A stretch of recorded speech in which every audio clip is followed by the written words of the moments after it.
થાય કે મિત્રતા બને એ તમામ લોકો હંમેશા અજાણ્યા છે એવું માનવાનું, એના ઉપર ક્યારેય ભરોસો કરવાનો નહીં. છેલ્લા ઘણા સમયથી આપણે જોઈએ તો આખી ક્રાઇમની પેટર્ન બદલાઈ ગઈ છે અને cyber fraud, digital arrest, digital fraud એવા ક્રાઇમો થાય છે. પરંતુ જે લોકો સારી રીતે સક્ષમ હોય, માનસિક રીતે સક્ષમ હોય એવા તો ફ્રોડના શિકાર બને જ છે. પરંતુ સુરતની સાયબર ક્રાઇમ પોલીસે એક એવા લોકો પર ધ્યાન કેન્દ્રિત કર્યું કે જેની ઉપર ખાસ લોકોની નજર નથી જતી. મૂક બધિર બાળકોને સાયબર ક્રાઇમ અવેરનેસ માટેનો એક બહુ જ અનોખો અને બહુ સારો કાર્યક્રમ યોજાયો અને બાળકોને સાયબર ક્રાઇમ ફ્રોડ કેવી રીતના થાય છે, એનાથી કેવી રીતના બચવું એ બધી જ માહિતી આપવામાં આવી. તો આના વિશે હું તમારી સાથે વાત કરીશ.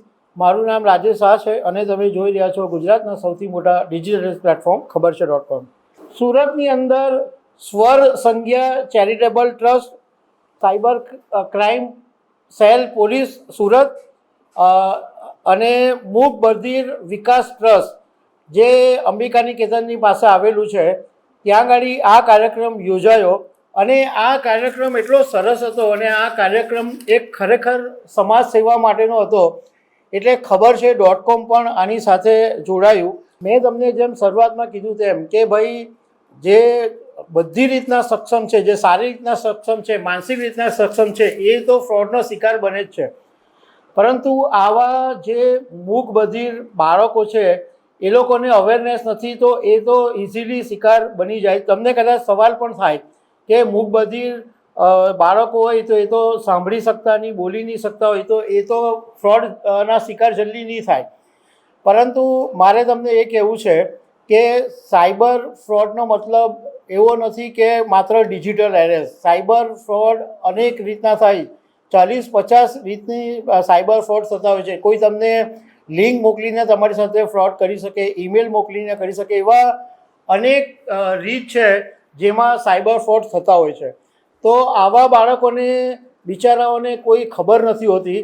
એમને સમજાવવા માટે સુરત પોલીસનું ધ્યાન ગયું અને આવી સામાજિક સંસ્થાઓ, સ્વર સંજ્ઞા ચેરિટેબલ ટ્રસ્ટ એ બધા એની સાથે જોડાયા અને મૂક બધિર વિકાસ ટ્રસ્ટે ત્યાં એમની શાળામાં પરવાનગી આપી અને લગભગ 388 વિદ્યાર્થીઓ હતા અને આ વિદ્યાર્થીઓને સુરત સાયબર ક્રાઇમ સેલના પીઆઈ AM મોરીએ બાળકોને સમજ આપી અને ત્યાંના જે એક બેન હતા એમણે બાળકોને સાઇનિંગ લેંગ્વેજથી સમજાવ્યા. કારણ કે પીઆઈ AM મોરી બોલે તો એ બાળકોને તો ઉપરથી જાય, કારણ કે બાળકો સાંભળી શકે નહીં, તો એમને સમજાવવા કેવી રીતના?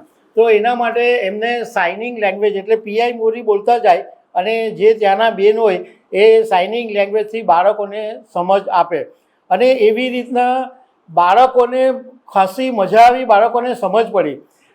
આપણે જોઈએ છે ઘણી વખત કે બીજી બધી શાળા હોય કે સારી રીતના સક્ષમ બાળકો હોય એમના માટે તો અનેક કાર્યક્રમો થતા હોય છે. પરંતુ કદાચ આ એવું હશે, પહેલીવાર મારા ધ્યાનમાં નથી, પણ કદાચ પહેલીવાર એવું બન્યું કે મૂક બધિર વિદ્યાર્થીઓ માટે કોઈ કાર્યક્રમ યોજાયો હોય અને એમને પણ સામાન્ય લોકોની જેમ જ એ લોકો પણ જિંદગીની સાથે જોડાયેલા છે. જિંદગીના પ્રવાહમાં એ લોકોનો પણ યોગદાન છે. તો એમને પણ સાયબર ક્રાઇમ વિશે સમજ હોવી જોઈએ, સાયબર ક્રાઇમનો સોલ્યુશન એમને પણ ખબર હોવા જોઈએ, તો એ બાળકો પણ બચી શકે. એટલે આ જે સ્પેશિયલ ચિલ્ડ્રન છે એના માટેનો એક આ ખરેખર અનોખો કાર્યક્રમ હતો અને જે સાયબર ફ્રોડના કિસ્સાઓ છે એ બધા એમને બતાવવામાં આવ્યા કે આવું થઈ શકે, આમાં તમારે આવી રીતે બચવાનું. મારું નામ રચના ગજ્જર, પ્રિન્સિપલ મૂક બધિર વિકાસ ટ્રસ્ટ સ્કૂલ.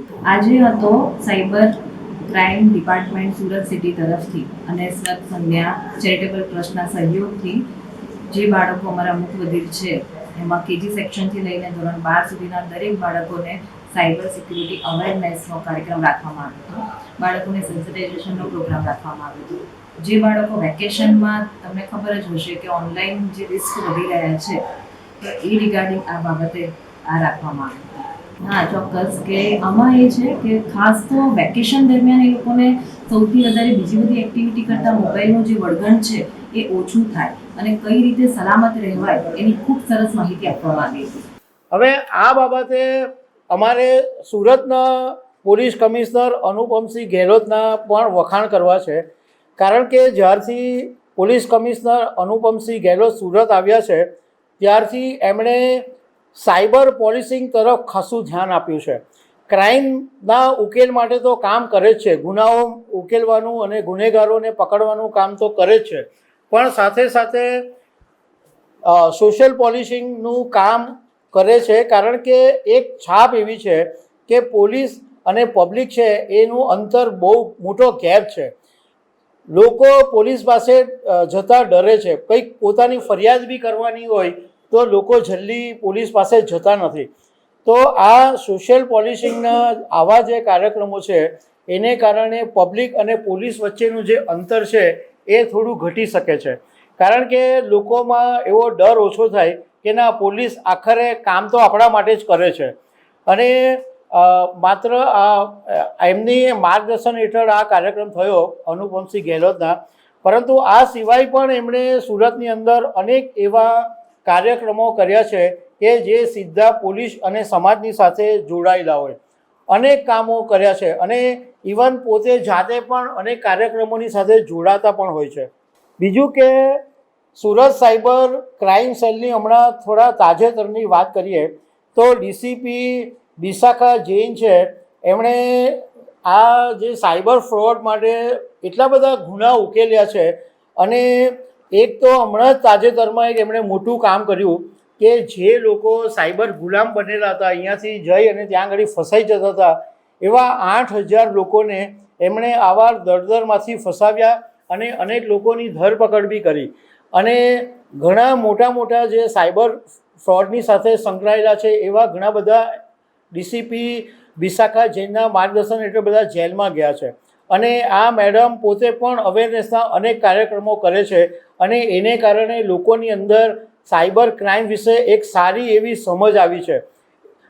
વાર લાગશે, પરંતુ ધીમે ધીમે લોકો સમજદાર થઈ જશે અને સાયબર ફ્રોડનો શિકાર બનતા અટકી જશે.